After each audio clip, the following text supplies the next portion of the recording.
1956 Jaguar XK140 3.4 SE Roadster.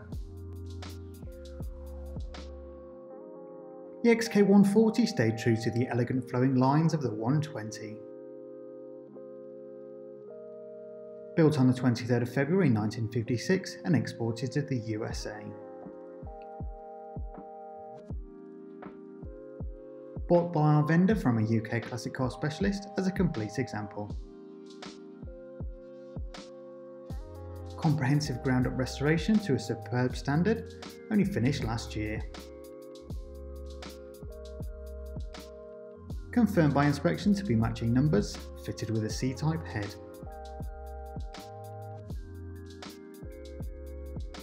All relevant documents including V5C, invoices, photos and a heritage certificate. Offered as a very sensible guide, this is an opportunity to own a very stylish, sought after and collectible Jaguar from a point in time when the world was very different.